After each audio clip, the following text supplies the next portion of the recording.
Hey, my name is James, and today's question is, at the moment, we are using OneTrust with auto-blocking off, and we have installed the script into the head of our site. Simultaneously, we are using Google Tag Manager to pass the default consent as denied. This tag fires first with the trigger equal to consent initialization. After that, we fire another tag for GA4 to pass a page view with trigger initialization all pages. Is this correct? I believe we are missing a step and we lose any users that are already accepted or denied cookie or denied cookie banner. All right, so there are quite a few things happening in this, and it is slightly more complex, and I would actually need to see the specific implementation and exactly what's happening inside Google Tag Manager and on the site. But what I can do is I can lay a framework that you can use so that you can get the situation working 100%. So there's a few issues that I can see with this. The first issue is that I don't know how your OneTrust is set up. If you're using Google Consent mode, which you should be, you need to make sure that in OneTrust, Google Consent mode is set up correctly so that Google Consent aligns with OneTrust consent. That is the first step that you need to make sure. Then secondly to that, your tag inside of Google Tag Manager for GA4 is set on initialization. Now, what you should be setting that on is a performance firing trigger rather than initialization. And the reason for that is that at the moment, you are going to lose out on people's first page visit. So the first time that someone comes and visits your site ever, the site is going to load. OneTrust is going to load, and then Google Tag Manager will load, assuming that that's the order of your tags. Order of tags is important, and I can touch on that in a different video, but OneTrust will load, Google Tag Manager will load. Google Tag Manager will go through the order in which the page loads. So it'll go consent initialization, and it will set everything to denied. Then it'll say initialization all pages. The next assumption that we need to make is on your GA4 tag.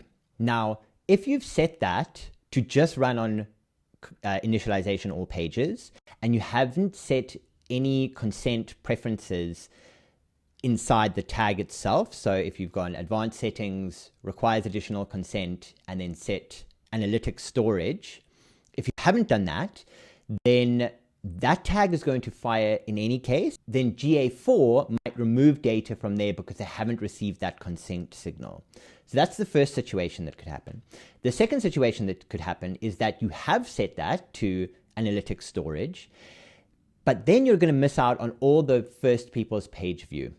So when someone visits the page for the first time, they're going to get that process loading in GA4. It's going to go consent initialization. It's going to set everything to denied. Then it's going to go to initialization all pages.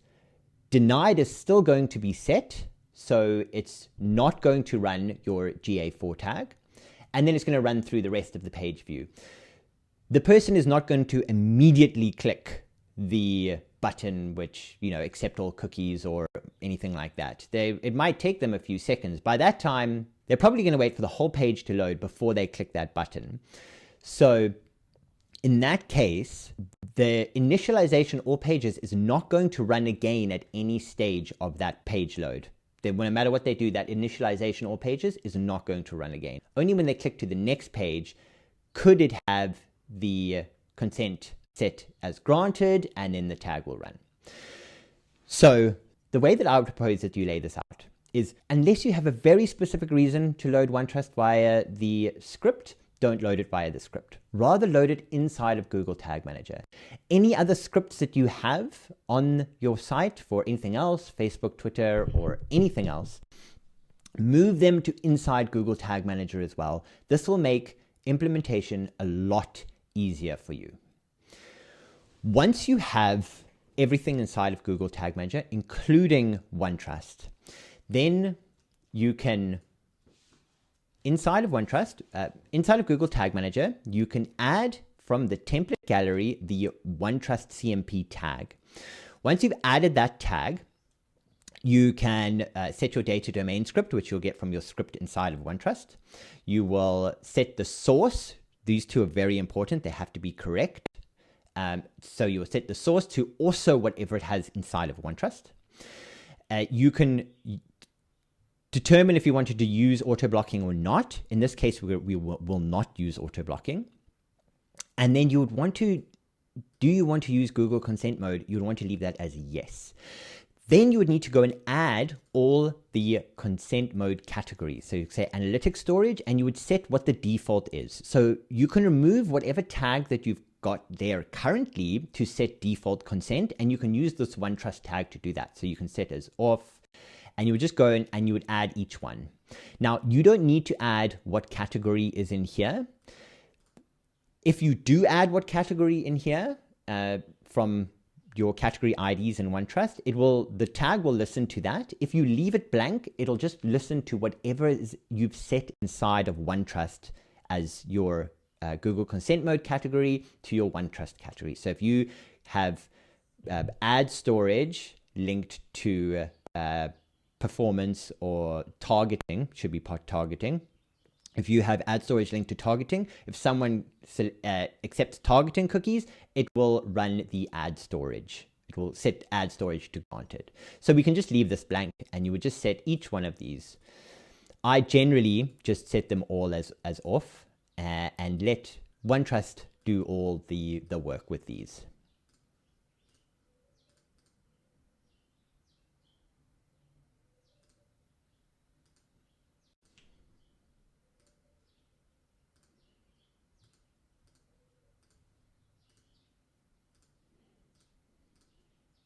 If you wanted to set one of these to on, say for security storage, if you were using something within security storage, you would obviously set those to on as you need to. You can also add a region here. This is not something I generally do because I let OneTrust handle all of that. Then inside your advanced settings, you can set the consent settings to no additional consent required because we need this tag to run. And then we're going to run this on consent initialization all pages. Or consent initialization, if you have OneTrust across multiple domains, you've got to remember that your OneTrust script is only going to run for the domain that it is set for. You're going to remember that your OneTrust script is only going to run on the domain that it is scanned for. If you have your Google Tag Manager across multiple domains, then what you're going to see on those other domains is if this script runs, it's just going to bring up the consent banner on every single page. So if you have it across multiple pages, make sure that you set your consent initialization to the specific domain. And then if you the second domain, you'd have to scan that as well, and then just repeat this process for each domain that you have with a different data domain script for each.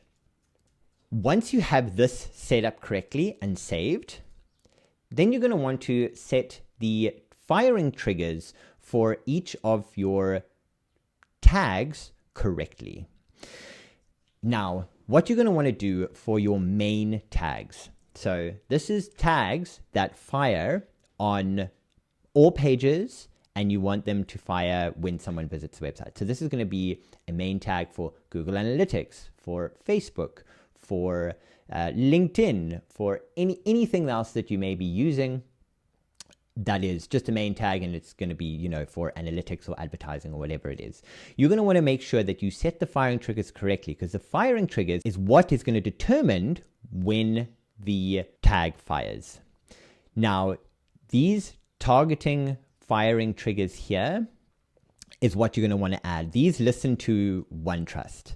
So, for example, here we have Facebook set to the targeting firing trigger, and we're going to set, this is incorrect here, we're going to set our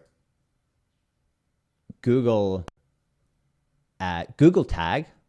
We're going to want to set this Google tag to not be on initialization, but we're going to want to set it to be on performance firing trigger, because it's going to be a performance tag. If you set custom groups up in OneTrust, it'll have to align to those, but this is the standard ones that come with OneTrust, and you can also set these accordingly.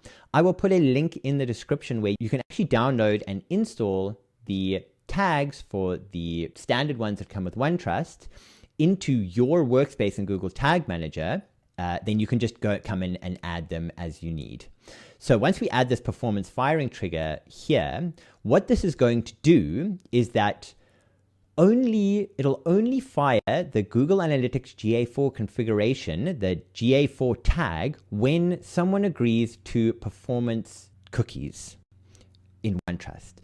So what that means is that the process is going to be someone visits your site, Google Tag Manager is going to load, consent initialization is going to happen, and your OneTrust tag is going to run.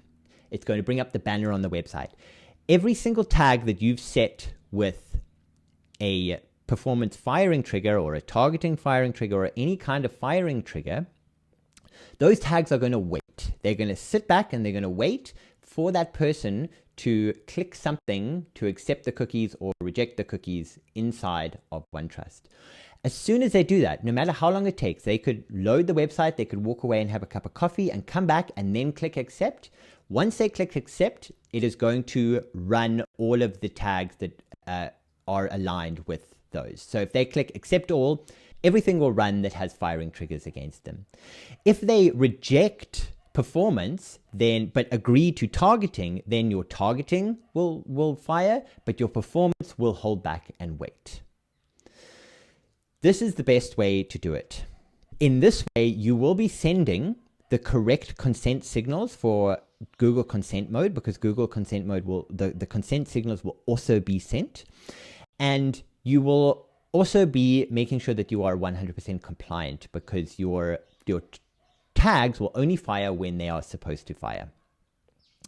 Now, it's a little bit different for tags that are conversion tags. Those will need a little bit of separate work, which I can get to in another video. If anyone is interested, you can just leave a comment below. And sometimes we need to run the consent update because the update might be happening later than we expected, and we need to force it to run earlier.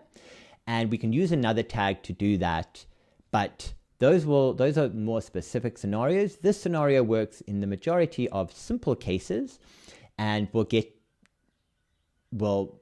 should work for you.